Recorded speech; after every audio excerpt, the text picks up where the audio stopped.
একে একে সব অভিযুক্তরা জেলের চার দেওয়ালের বাইরে। আগেই গরু পাচার মামলায় ছাড়া পেয়েছেন অনুব্রত মণ্ডলের সিএ মনীষ কোঠারি, অনুব্রতর মেয়ে সুকন্যা মণ্ডল।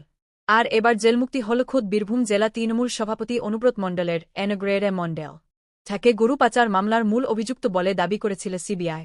শুক্রবার দিল্লির রাউস অ্যাভিনিউ কোর্ট থেকে গরু পাচার মামলায় 1 লক্ষ টাকার বন্ডে তার জামিন মঞ্জুর হয়েছে। এখন প্রশ্ন উঠছে কিভাবে গরু পাচার মামলার অভিযুক্তরা কিভাবে একে একে ছাড়া পেয়ে যাচ্ছেন।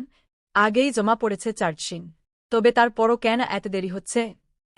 সূত্রের খবর, ভাষার গেরোতেই আটকে যাচ্ছে গোটা বিচার প্রক্রিয়া। ঠিক কিভাবে জামিন পেলেন অনুব্রত মণ্ডল ওরফে কেষ্ট? অনুব্রতর আইনজীবী শাম্ব নন্দী এই বিষয়ে বলেন, গরু পাচার মামলায় 4টি চার্জশিট দাখিল করা হয়েছে। তবে গরু পাচার থেকে আর্থিক সুবিধা অনুব্রত পেতেন এমন কোনো উল্লেখ নেই চার্জশিটে। তথ্য প্রমাণও নেই। সেই কারণেই দিল্লি হাইকোর্ট তার জামিন মঞ্জুর করেছে। আইনজীবীর কথায়, ভাষার গেরোই বিচার প্রক্রিয়ায় এত দেরি হচ্ছে। এই সেই ভাষার গেরোর জেরেই গরু পাচার মামলায় একের পর এক অভিযুক্তর জেলমুক্তি। গরু পাচার মামলায় এ রাজ্য থেকে যাদের গ্রেফতার করা হয়েছিল তাদের অধিকাংশই বাংলা বাদে অন্য কোনো ভাষা জানেন না। জানা যাচ্ছে, অনুব্রত সুকন্যাদের বয়ান বাংলাতেই রেকর্ড করা হয়েছে। আর সেই নিয়েই বেকায়দায় পড়ছে ইডি।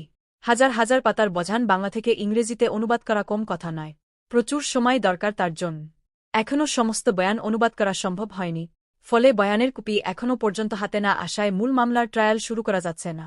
অনুব্রত যে বাংলা ছাড়া কিছুই বোঝেন না সেটা নিজেই তিহারে যাওয়ার পর জানিয়েছিলেন তিনি। অনুব্রত জেরায় বহুবার জানিয়েছেন তিনি বাংলা ছাড়া কোনো ভাষাই বলতে বা লিখতে পারেন না। এরপরই বাংলা জানা বিশেষ অফিসারকে শুধুমাত্র বয়ান নথিবদ্ধ করার জন্য রাখা হয়েছিল ইডি তরফ।